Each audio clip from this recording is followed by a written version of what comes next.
Hi! అందరికీ నమస్కారం.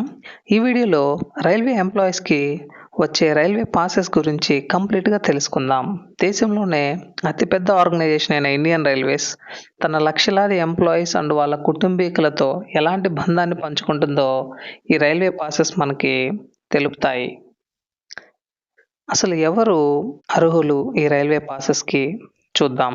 రైల్వేలో నాకు నచ్చిన విషయం ఏందంటే, మన కన్న తల్లిదండ్రుల్ని ఫ్యామిలీ మెంబర్స్‌గా కన్సిడర్ చేయదు. అందుకే వాళ్ళకి పాస్‌లకి అలో లేదనమాట. మరి ఎవరిని రైల్వేలో ఎంప్లాయీ యొక్క ఫ్యామిలీ మెంబర్స్‌గా కన్సిడర్ చేస్తుందో చూద్దాం. ఓన్లీ ఎంప్లాయీ అండ్ ఎంప్లాయీ యొక్క వైఫ్. ఒకవేళ వాళ్ళకి కొడుకుంటే అతనికి 21 ఏళ్ల వయసు వచ్చేదాకా పాస్‌లు అలౌ చేస్తారు. కూతురుంటే వయసుతో సంబంధం లేకుండా తనకి మ్యారేజ్ అయిన దాకా కూడా రైల్వే ఎంప్లాయీ ఫ్యామిలీ మెంబర్‌గా కన్సిడర్ చేసి పాసెస్ అలౌ చేస్తారు. కానీ కొడుక్కి 21 సంవత్సరాలు దాటగానే పాసెస్ ఆపేస్తారనమాట. ఒకవేళ కొడుకు గాని హైయర్ ఎడ్యుకేషన్స్ చేస్తూ ఎడ్యుకేషన్‌లోనే ఉంటే 21 ఏళ్ళు దాటిన తర్వాత కూడా అతను పై చదువులు చదువుతూ ఉంటే అతనికి పాసెస్ కంటిన్యూ చేస్తారు. ఆ విధంగా దూరంగా వెళ్లి చదువుకోవటానికి కాస్త తోడ్పాటు వాళ్ళకి హెల్ప్ అవుతుందనమాట. మరియు కూతురు యొక్క హస్బెండ్ చనిపోయినా, లేకపోతే కూతురు డివోర్స్ తీసుకున్నా, లైఫ్ లాంగ్ వాళ్ళకి ఎంప్లాయీ యొక్క ఫ్యామిలీ మెంబర్ కింద కన్సిడర్ చేసి వాళ్ళకి పాసెస్ కంటిన్యూ చేస్తారు. వీళ్ళని మాత్రమే ఫ్యామిలీ మెంబర్స్‌గా రైల్వే కన్సిడర్ చేస్తుంది. వీరితో పాటు డిపెండెంట్ రిలేటివ్స్‌ని కూడా ఫ్యామిలీ మెంబర్ కింద కన్సిడర్ చేయొచ్చనమాట. ఎంప్లాయీకి 21 ఏళ్ల లోపు బ్రదర్ ఉన్నా ఆర్ సిస్టర్ ఉన్నా అతను కూడా పాసెస్‌కి ఎలిజిబుల్ అనమాట.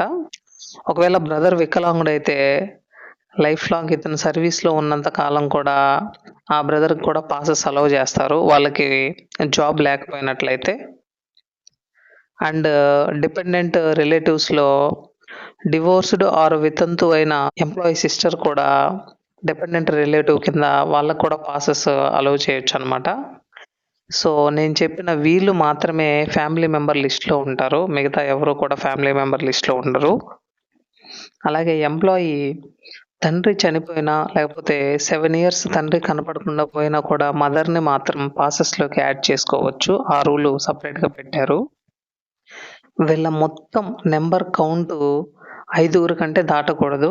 కొడుకులైతేమి, కూతుర్లైతేమి, డిపెండెంట్ రిలేటివ్స్ అయితేమి, ఎంప్లాయీ, స్పౌస్ వీళ్ళు మొత్తం కలిపి number of persons ceiling limit 5గా సెట్ చేశారనమాట.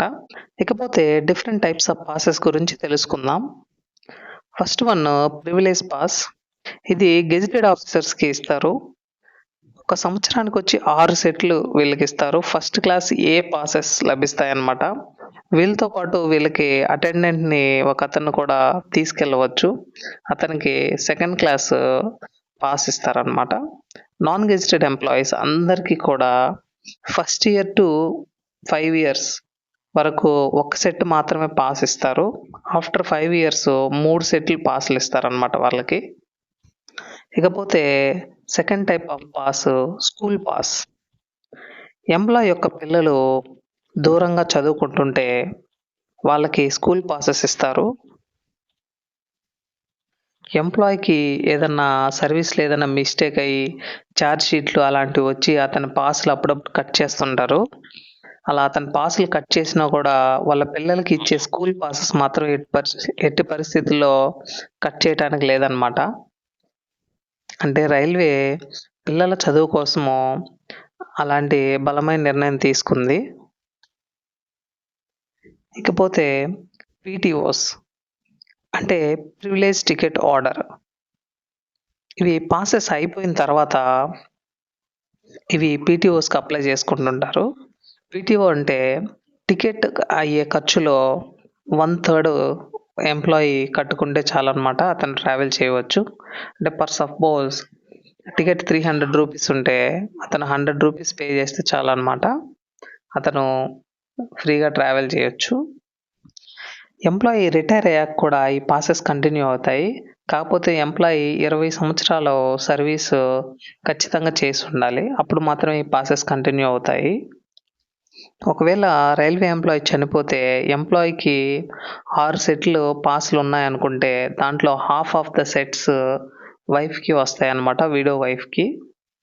అలాగే వైఫ్ యొక్క ఎడ్యుకేషన్ క్వాలిఫికేషను బట్టి కారుణ్య నియామకం కింద ఆమెకి జాబ్ ఇస్తారు.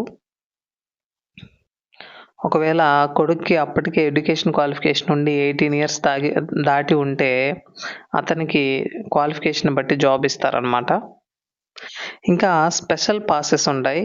స్పోర్ట్స్‌లో పార్టిసిపేట్ చేయడానికి, అలాగే కోర్ట్‌కి అటెండ్ అవ్వటానికి కూడా స్పెషల్ పాసెస్ ఇస్తాయి. ఆర్‌పీఎఫ్ వాళ్ళ డాగ్స్‌కి కూడా వాళ్ళతో ప్రయాణించటానికి స్పెషల్ పాసెస్ ఇస్తారు. అంటే ఆర్‌పీఎఫ్ డాగ్ సేవలను కూడా మన రైల్వే సంస్థ గుర్తించిందనమాట. అలాగే పాస్‌లుగానే మిస్‌యూజ్ చేస్తే రైల్వే శిక్షలు చాలా కఠినంగా ఉంటాయి. కొన్ని సందర్భాల్లో సర్వీస్ నుంచి రిమూవ్ చేసే అధికారం కూడా రైల్వేకుంది.